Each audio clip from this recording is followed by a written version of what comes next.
القابض الباسط الخافض الرافع المعز المذل السميع البصير الحكيم. You're listening to eDars.com. الحمد لله نحمده ونستعينه ونستغفره ونؤمن به ونتوكل عليه ونعوذ بالله من شرور أنفسنا ومن سيئات أعمالنا. من يهده الله فلا مضل له ومن يضلله فلا هادي له، ونشهد أن لا إله إلا الله وحده لا شريك له، ونشهد أن سيدنا ونبينا ومولانا محمدا عبده ورسوله. أما بعد، فأعوذ بالله من الشيطان الرجيم. بسم الله الرحمن الرحيم. وما آتاكم الرسول فخذوه وما نهاكم عنه فانتهوا. صدق الله العظيم. سبحانك لا علم لنا إلا ما علمتنا إنك أنت العليم الحكيم. رب اشرح لي صدري ويسر لي أمري واحلل عقدة من لساني يفقهوا قولي. درود شيخ الله. Respected brothers, respected elders, mothers and sisters listening at home, Rasulullah sallallahu alayhi wa sallam has informed this ummah with regards to the many different groups and sects that will emerge as we get close to the day of Qiyamah. So you'll find many denominations, many groups and many sects. One very important hadith of Nabi Kareem sallallahu alayhi wa sallam, which is narrated by Hazrat Abu Huraira radiyallahu ta'ala an, recorded in the Sunan of Imam Abu Dawood. Rasul sallallahu alayhi wa sallam said to his companions that the Jews and the Christians had divided themselves in many groups, many divisions. In one narration, Rasul sallallahu alayhi wa sallam has said they were divided into 72 groups. But my ummah will engage in such fitna and turmoil that they will be divided into 73 major groups. The Christians and Jews, 72, but this ummah, 73 major groups. And that's why basically you'll find around you many different brands of Muslims. Many different brands of Muslims. And Rasul sallallahu alayhi wa sallam has said, all of them will be flung into hellfire, except for one. Words of Rasul sallallahu alayhi wa sallam, Abu Huraira radiyallahu ta'ala an is the narrator, that all of them will be flung into hellfire, Jahannam, except for one. Sahaba Kiram Ajma'een said to Rasulullah sallallahu alayhi wa sallam, and may Allah reward the companions, it is their good questions that have helped the ummah in understanding what is right and what is wrong. And they said, Ya Rasulullah sallallahu alayhi wa sallam, who are the fortunate ones that will be saved from the fire of Jahannam? And Rasul sallallahu alayhi wa sallam gave a very important answer. And he said, Ma ana alayya wa ashabi. Those who follow me and my companions. And that is where we get the name Ahlus Sunnah wal Jama'at. Ahlus Sunnah as in those who follow the Sunnah of Rasulullah sallallahu alayhi wa sallam. And Jama'at being the Jama'at of the companions of Nabi Kareem sallallahu alayhi wa sallam, and those who attach themselves, affiliate themselves to the Jama'at of Rasul sallallahu alayhi wa sallam, to the group of Rasul sallallahu alayhi wa sallam, who are Sahabai Kiram Ajma'een. Very clearly, Rasul sallallahu alayhi wa sallam has said, Ma ana alayya wa ashabi, and my ashab, as in the companions of Nabi Kareem sallallahu alayhi wa sallam. Thereafter, everything else will be flung into hellfire. They will be thrown into hellfire.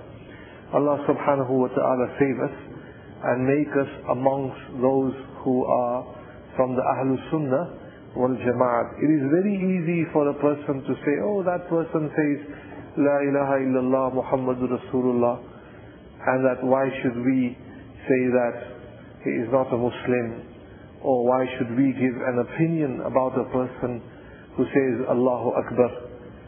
Subhanallah, it's not about Allahu Akbar. It is not just about your name being a Muslim, but there is a deeper understanding to what is meant when a person says La ilaha illallah Muhammadur Rasulullah. That is why, my respected brothers, it is so important that we have a sound understanding of Islamic history. These sessions, durus, where we talk about the lives of Sahabai Kiram Ajma'een, wallahi, if we listen to them attentively, they will enable us and empower us to discern what is right and what is wrong. They will give us the power to understand what is right and what is wrong. The different cultures, ideologies, philosophies, people saying all sorts in our surroundings, and who is right and who is wrong. But if you have an understanding of the lives of Sahaba Kiram Ajma'een and what Sahaba Kiram Ajma'een had to go through, subhanallah, all the fitna and all the different groups that you see is actually just a reflection and a mirror image to what history has already seen during the time of the Khulafa'i Rashidin. And that is why Rasul sallallahu alayhi wa sallam has pointed out the Khulafa'i Rashid, that alaykum bi sunnati wa sunnati Khulafa'i Rashidin. And the Khulafa'i Rashid are Hazrat Abu Bakr Siddiq, Umar Farooq radiyallahu ta'ala, Hazrat Uthman radiyallahu ta'ala, and Hazrat Ali radiyallahu ta'ala. Very important for us to understand, my respected brothers. And alhamdulillah, in the last few sessions, bifadlillahi ta'ala, just to give you an explanation of one sect in Islam, of course, known to be with a name that all of us are quite familiar. You have the Sunni Muslims and then you have the Shia Muslims. Now, who are the Shia sect? Of course, the word Shia has gone through a lot of turn and twist, chronologically speaking. With the early generations, if you were a Shia, there was nothing wrong with that. It would only mean that a person has strong inclinations to Hazrat Ali radiyallahu ta'ala an, and to the family of Rasul sallallahu alayhi wa sallam, but at the same time they would have all the respect for the companions of Rasul sallallahu alayhi wa sallam. So there was nothing wrong with, in the early generations, for someone to say that, well, I am a Shia, in the sense that I prefer Hazrat Ali over Hazrat Uthman radiyallahu ta'ala an. And then you had those, of course, who said, no, Hazrat Uthman radiyallahu ta'ala an's status was much higher than Hazrat Ali. And we've covered that in the last few sessions. But within the Shia sect, Allah gives jazai khair to the ulama. They have identified for us one particular group, and we need to focus with that group, who are known as the Rafizi Shia. The Rafizi Shia. And the Rafizi Shia are people who have this extreme view to such a degree that they even violate the important fundamentals of Islam, the important pillars of Islam. And these are the Rafizi Shia, and we need to understand that. And inshallah ta'ala, in our session tonight, we will focus on some of their core beliefs. What is the aqidah of the Rafizi Shia sect? We need to understand that, my respected brothers. Ulama have mentioned that their core belief is with regards to imamat, the concept of imamat. Another name that is given to them also is imamiyah. Another name that is given to them is also imamiyah, the concept of imam or imamat. Now, what is the meaning of imamat? The first man to introduce the concept of imamat within the Shia group was again the man whose name is Abdullah ibn Sabah. Just to explain that the Rafizi today are only an offshoot of the Sabai sect. that came in existence during the time of Hazrat Uthman radiallahu ta'ala an and Hazrat Ali radiallahu ta'ala an. Brothers who've missed that, they can listen to the last few sessions of Dars Hadith on Eidar, and inshallah you can pick it up. And there is a direct connection of the Rawafid Shia with the Sabai sect that were during the time of Hazrat Ali radiallahu ta'ala an. And so the Rawafid Shia believe in the concept of Imamat. The first man to introduce that was Abdullah ibn Sabah. Now Abdullah ibn Sabah was of course a Jewish man, and greatly influenced by his Jewish background. Of course he knew that Hazrat Yusha bin Nun was the khadim of Hazrat Musa alayhi salatu wassalam. And Allah subhanahu wa ta'ala said to Musa alayhi salam, go and meet up with another man, Hazrat Khizr alayhi salatu wassalam. Allah subhanahu wa ta'ala speaks of that in Surah Kahf. And so Musa alayhi salatu wassalam goes out in the jungle to meet this man whose name is Khizr alayhi salam, and accompanying him is Yusha bin Nun, Joshua. And so Yusha bin Nun later on, after the demise of Hazrat Musa alayhi salatu wassalam, Joshua actually became a Nabi. And so he became a Nabi because he was the khadim of Hazrat Musa alayhi salam. Remember, Harun alayhi salam was his brother, elder brother. And Yusha bin Nun was his khadim. Being his khadim, he also became a Nabi. Allah appointed him with Nabuwat, and that is also mentioned, not by name of course, but with reference in the Quran in Surah Kahf. And so he knew that being a khadim, if he became a Nabi, obviously he understood that the clear message, Abdullah ibn Sabah understood that the clear message of Rasul sallallahu alayhi wa sallam is that he is Khatamun Nabiyyin, and then there is no Nabi after Rasul sallallahu alayhi wa sallam. And so how can he sort of completely break and dismantle the beliefs of the Muslimin? So what he did is he introduced a complete new name, and he came up with another name, not with Nabuwat but rather Imamat. And so he said, after the demise of every Nabi, an Imam is appointed by that Nabi. And the appointment of that Imam is also divine. Like how Allah subhanahu wa ta'ala will appoint a Nabi. Allah selects a Nabi. Similarly also an Imam is selected by Allah subhanahu wa ta'ala. And this is what he started preaching. And so he said that after Hazrat Nabi Kareem sallallahu alayhi wa sallam, the Imam appointed by Allah, aliyazu billah, is Hazrat Ali radiyallahu ta'ala. And therefore basically only the difference is between the name. All of the credentials given to a Nabi, the status, the honor, the miracles, all of that which is attributed to a Nabi is actually given in the Rawafid's understanding and their beliefs to even an Imam. In fact, at times, aliyazu billah, they elevate the status of an Imam far more than even a Nabi. Far more than even a Nabi. So they say that after Rasul sallallahu alayhi wa sallam, the first Imam is who? Hazrat Ali radiyallahu ta'ala. That is why they have to continue this, that in no era should there be the Ummah without an appointed Imam. And therefore they are waiting now for the last Imam, who will be Imam Mahdi and Imam Askari. Inshallah, if we have time, we will talk about the 12 Imams that they have selected. But this is again the core belief of Shiism. And which Shiism? Rawafid Shiism, or also known as Imamiyya. And that is why Al-Majalisi has written, these are Shia books and Shia authors, Rawafidi authors. They say that our minds cannot fathom the difference between messengership, risalat, and imamat. And they say to us there is no difference between imamat and risalat. And so basically a continuation of prophethood, but only given a different name.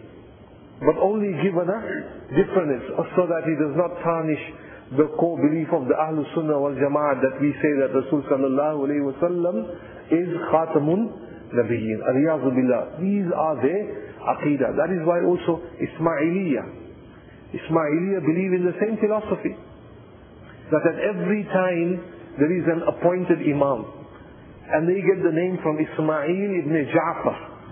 And so from the time of Ismail ibn Ja'far, there has been all the time an Imam appointed, an Imam appointed, an Imam appointed. So this is the concept, Imamiyah. Allah subhanahu wa ta'ala save us. In fact, to such an extent, my respected brothers, that even the 5 pillars of the Ahlul Sunnah wal Jamaat, alhamdulillah, you will find that to be intact with the majority of the Muslimin. But with the Imamiyah or the Rawafi Shia, their 5 pillars are also different to the Ahlul Sunnah wal Jamaat. A lot of the people say, what's the problem? MashaAllah, they are also Muslims, we are also Muslims. It's not about who are Muslims. MashaAllah, it's to have the right understanding. You have a container that is filled with Zamzam, and you insert in it 5 drops of urine. You insert in it 5 drops of urine, peshab. Yet it is Zamzam water. Will you drink that? Would anybody drink that? Just 5 drops of urine, peshab ke 5 katre. Just put it in that Zamzam water. An example. Allahu Akbar. There's complete impurity now. And so even with your aqidah, you can be praying salah, you can be doing everything. Allah subhanahu wa ta'ala favors. Just today, going for Jummah Salah, not very far from where I live, one Muslim brother, of course I know him to be a Muslim brother, there he is at the time of Salah, Jumu'ah, washing his car. What is he doing? Washing his car with this jet spray that is there. So I greeted him and I said, brother, do you think you should be doing this at this time? We are Muslims, and Allah subhanahu wa ta'ala says, Ya ayyuha alladhina amanu iza nudiya lis-salah min yawm al-jumu'ati fas'aw ila dhikrillah. It is even haram to do tijarat. Look at the fatwa. And here you are with a jet spray washing your car. Should you be doing this? And he says, oh no, Alisam, I'm coming, I'll join you soon, I'm coming. Alhamdulillah. And then after namaz I came back again, and he was still at it, washing his car. Allahu Akbar. He said to him, my brother, is washing your car more important than Allah and His Rasul, that you miss your Friday prayer? Can you imagine, my respected brothers and others? Today we feel and we talk about others, but in our community you will find people, builders, working, oh, I haven't had a shower, miss your Jummah. Washing your car, miss your Jummah. Allahu Akbar. Inna lillahi wa inna ilayhi raji'un. And that is why, my respected brothers, we can have names as Muhammad, Yusuf. We have to be careful. Where Rasul sallallahu alayhi wa sallam said, anyone who misses his farz salah intentionally, with intent, فَهُوَ كَافِرٌ or فَهُوَ كُفْرٌ, that he is a kafir. And that is why ulama give a general fatwa, a man who habitually misses out from his salah without any remorse, then even if his name is a Muslim, he is not a Muslim. And think about it, how many people are Muslims? How many people are Muslims? And so we should be very, very careful, my respected brothers and elders. Now when we look at the 5 pillars of the Shia Rawafidi sect, what they do is that they say that, of course, we believe in Sawm, fast. Let's start from Salah. We believe in Salah and Zakah. وَقِيمُوا الصَّلَاةَ وَآتُوا الزَّكَاةَ. The two are mentioned together. So Salah and Zakah, the first pillar, the second pillar, Sawm and Hajj, fasting and Hajj. These are the 4 pillars. And for the Ahlul Sunnah wal Jamaat, which is the first pillar? Kalma, Jazakallah, the declaration of faith. La ilaha illallah Muhammadur Rasulullah sallallahu alayhi wa sallam. The twin declaration of faith. The twin declaration of faith where Allah and His Rasul sallallahu alayhi wa sallam are mentioned. But if you look at what the Rawafidi Shia sect believe in, is that they actually bypass the declaration of faith and they say with the 4 pillars, most importantly is the concept of imamat. What do they say? The concept of imamat. And that is why if you speak to them or if you have an opportunity to listen to the adhan, that is why they are very reluctant to even invite you in their places of worship. And so if you listen to the adhan or even if you listen to the kalima, you'll find strange, nonsensical words that have entered into the declaration of faith.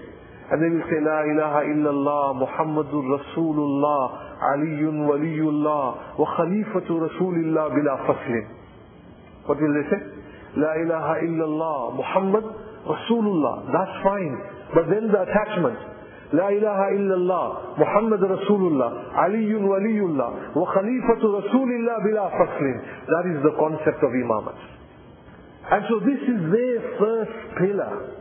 This is their first pillar in Islam. That is why the great Imam of Masjid al-Nabawi sallallahu alayhi wa sallam, Shaykh Huzaifi, when he gave that historical khutbah in Masjid al-Nabawi sallallahu alayhi wa sallam when Ramzan Jani was sitting there, and he couldn't bear to sit for the completion of Jumu'ah, and he stood up and he left. Did you pick that up, Shabir? And immediately thereafter, you had leaflets that were printed and distributed of this Ajib khutbah, and you might even find that in YouTube, the khutbah of Shaykh Huzaifi. What beautiful words. It was like as if Allah subhanahu wa ta'ala inspired him to speak. And when he was speaking, he was saying that I sit on this minbar. I sit on this minbar whilst my Nabi is to my right, listening to me. Imagine, is it easy to be an Imam of Masjid al-Nabawi? Is it easy to read Surah Al-Fatiha when Rasul sallallahu alayhi wa sallam is listening to the qiraat? And he says, I speak whilst to my right is my beloved Nabi. And Hazrat Abu Bakr Siddiq and Umar Farooq radiyallahu ta'ala an, and he started saying, and he said, what has Shiism got to do with Islam? And he starts from there, and he says, your kalima is different to our kalima. Your kalima is different to our kalima. And so we need to understand, and we need to make shukr of alhamdulillah that Allah has given us guidance, and that we are from amongst the Ahlul Sunnah wal Jama'at. We are from amongst the Ahlul Sunnah wal Jama'at. And that is why, my respected brothers and elders, you'll find people like Al-Muzaffara from amongst the contemporary Shia scholars. Al-Muzaffara, what he says is that, Al-Yazu Billah, he says, Rasul sallallahu alayhi wa sallam spoke more about the imamat of Hazrat Ali radiyallahu ta'ala an, even more than the obligatory duties. Even more than the obligatory duties. The famous tafsir in the Rawafizi sect is Tafsir-e-Kummi. In Tafsir-e-Kummi it is mentioned and it is reported that anyone who rejects the imamat of Hazrat Ali radiyallahu ta'ala an is like a person who has rejected the prophethood and the messengership of Rasul sallallahu alayhi wa sallam. Anyone who rejects Hazrat Ali is like someone who has rejected Hazrat Nabi Kareem sallallahu alayhi wa sallam. And so let us look at what is their opinion with regards to Sahaba-i Kiram Ajma'in. Sahaba-i Kiram Ajma'in during the time of Nabi Kareem sallallahu alayhi wa sallam. A few more minutes, my brothers, so that inshallah we can understand. Imagine Sahaba-i Kiram Ajma'in who participated in the battle of Badr. Allah praises them. وَلَقَدْ نَصْرَكُمُ اللَّهُ بِبَدْرٍ وَأَنْتُمْ أَذِلَّةٌ. Allah subhanahu wa ta'ala praises the people who fought in the battle of Uhud. بيعة رضوان لقد رضي الله عن المؤمنين إذ يبايعونك تحت الشجرة. All of these incredible companions, and Allah talks about the Ansar and the Muhajir, والسابقون الأولون والمهاجرين والأنصار. What is the opinion of the Rafizi Shia sect with regards to the companions and those who became Muslims during the time of Nabi Kareem sallallahu alayhi wa sallam? Let us listen to them. They say that all of the companions were only Muslims whilst Rasul sallallahu alayhi wa sallam was alive. But from amongst the companions, al-iyazu billah, you still had two hypocrites who were Abu Bakr Siddiq and Umar Farooq radiyallahu ta'ala. Astaghfirullah al-Azim, Astaghfirullah al-Azim. And so when Rasul sallallahu alayhi wa sallam passed away, these hypocrites took power and usurped the authority and denied Hazrat Ali radiallahu ta'ala an his rights. And so he became a Khalifa. And therefore all of the companions who did bay'ah at the hands of Hazrat Abu Bakr Siddiq radiallahu ta'ala, and ultimately all have apostatized. All have become murtad. وَلَا حَوْلَ وَلَا قُوَّةَ إِلَّا بِاللَّهِ. This is the Aqidah, imagine. And they say besides a handful, people like Hazrat Miqdad radiallahu ta'ala, and Hazrat Salman, and Hazrat Abu Zar, and Hazrat Hassan Hussain, and a few. In fact, the Rawafidi sect don't even spare the uncle of Rasul sallallahu alayhi wa sallam, Hazrat Abbas radiallahu ta'ala. They don't even spare the son of Hazrat Abbas, the great mufassir of this ummah, Abdullah ibn Abbas radiallahu ta'ala an, is not even free from the onslaught that we see that comes from the Shia Rawafidi sect. The Shia Rawafidi sect, otherwise even known as the Imamiyah. So categorically, all of the companions, Sahabai Kiram Ajma'in, to them are who? Non-Muslims. Now, if Sahabai Kiram Ajma'in are not Muslim, non-Muslims to them, do you think we are Muslims to them? Do you think we are Muslims to them? Anyone here thinks that we are Muslims to them? Can you please lift up your hands? Believe me, they don't think you're Muslims. They don't think you're Muslims at all. Because the fundamental Aqidah is to believe in the Imamat of Hazrat Ali radiallahu ta'ala. And Imamat means all the attributes given to a Nabi is given to an Imam. Which we will look at also inshallah in another session. Even the family members of Rasul sallallahu alayhi wa sallam are held in complete contempt and humiliation. Especially Hazrat Aisha and Hazrat Hafsa, the daughters of the two great companions. In fact, it is part of the Aqidah that after their salah to curse Hazrat Aisha radiallahu ta'ala anha. None of the wives, not even the daughters of Rasul sallallahu alayhi wa sallam are spared. And that is why you often find in their khutbah that they will only speak about Bibi Fatima, Bibi Fatima, Bibi Fatima. Why? Because many of them even reject that Rasul sallallahu alayhi wa sallam had any other daughters besides Bibi Fatima radiallahu ta'ala anha. And so these are the Aqidah, my respected brothers and elders. We have to be very, very careful.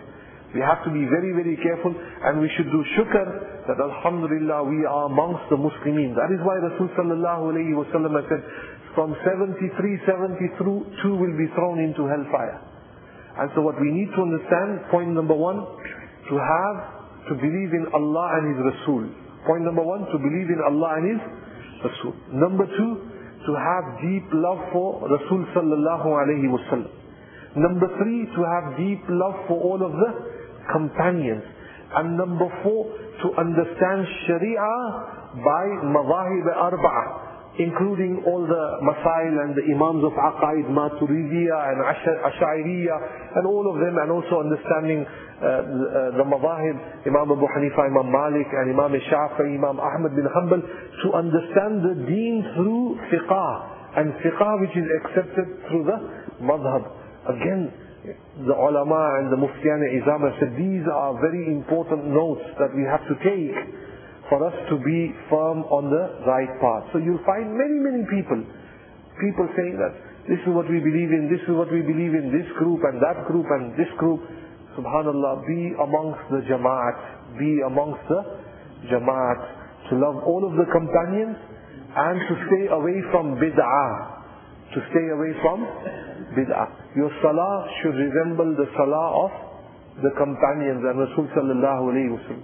Your azan should resemble the azan of Hazrat Bilal radiyallahu ta'ala. Everything should resemble the companions. If otherwise, there is fatwa from our Salafus Salihin, those who are accepted as scholars in hadith and in tafsir and in fiqh. Then that is a different matter if somebody has given a fatwa But that fatwa should also be accepted by the majority of the Ahlul Sunnah wal Jama'at, and it should not be a bid'ah. It should not be a bid'ah. Allah subhanahu wa ta'ala save us all from the deviant sects. Inshallah ta'ala, in our next session of Dars Hadith, we will look into the 12 Imam concept and who they are, and also what is meant by infallibility of the Imams, and compare that with the aqaid of the Ahlul Sunnah wal Jamaat. Wa akhiru da'wana alhamdulillahi rabbil alameen. Allahumma salli ala sayyidina wa nabiyyina wa maulana Muhammadin nabiyil ummi wa ala alihi wa sallim taslima. Allahumma taqabbal minna wa tub alayna innaka antat tawwabur rahim. Nastaghfiruka wa natubu ilayk. Sami'na wa ata'na ghufranaka rabbana wa ilayka al-masir bi rahmatika ya arhamar rahimin.